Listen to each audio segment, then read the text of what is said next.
मटियारी लग हाला पुराणा जे ॻोठ मुल्ला सावणी जे रहवासी पीरसन दुकानदार तुफ़ैल अहमद कुरैशी इलाइक़े जे बाअसर माण्हुनि ख़िलाफ़ प्रेस क्लब ते एहतिजाज कंदे चयो आहे त ॻोठ मुल्ला सावणी जा बाअसर माण्हू इरफान अली कुरैशी, फयाज़ उर्फ़ हमीद कुरैशी, मोहम्मद वक़ार कुरैशी ऐं ॿिया मूंखे वर्गलाए मुंहिंजे मथां दबाउ विझी रहिया आहिनि त पीर ग़ुलाम मुस्तफ़ा सरंदी खे क़त्ल करे छॾियां। हुन चयो त आउं वरी मिसकीन ऐं बिछड़ेवाल माण्हू आहियां। क़त्ल करणु हिकु वॾो गुनाह आहे ऐं आउं कंहिं जो बि क़त्ल करे जेल वञणु नथो चाहियां। हुन ॿुधायो त मज़कूरा माण्हू पीर ग़ुलाम मुस्तफ़ा सरंदी जी हवेली ऐं मिल्कियत ते कब्ज़ो करण लाइ खेसि क़त्ल कराइणु चाहिनि था। हुन चयो त मूं अहिड़े कुधे कम में संदनि साथ ॾियण खां इनकार कयो त हुननि मुंहिंजे दुकान ते हमिलो करे मूंखे सख़्त तशदुद जो निशानो बणायो ऐं मौतमार धमकियूं ॾिनियूं।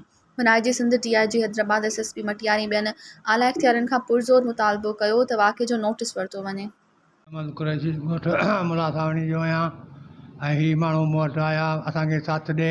पाण गॾु तबलीग में हलंदा आहियूं जंहिंमें फैज़ अली कुरैशी उर्फ़ जमील, फयाज़ अहमद उर्फ़ हमीद कुरैशी और नियाज़ अहमद ऐं जेको आहे ॿियो उन जो नालो उर्फ़ सलीम, इरफान हुसैन कुरैशी ऐं ॿियो जेको आहे रज़ा मोहम्मद उर्फ़ वक़ार ऐं मोहम्मद बख्श उर्फ़ जेको आहे पहलवान।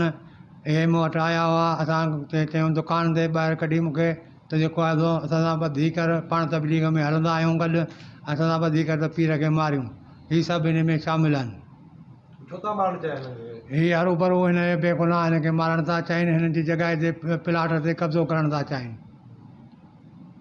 हिन जा वण वढे विया आहिनि, हिन सां बेवाजिबी कई वई आहे ऐं हिन जो दाद फरियाद कयो वञे ऐं हू धमकियूं ॾियनि पिया मारण जूं त असीं हिन खे मारींदासूं। ऐं कई माण्हू वठियो पिया अचो ॾेखारीनि त हीअ आहे पीर, हिन खे मारियो वञे। मज़ीद ख़बरनि ऐं तफ़सीलात लाइ विज़िट कयो असांजी वेबसाइट www.awamiNewsHD.com ऐं ॾिसंदा रहो अवामी न्यूज़ HD।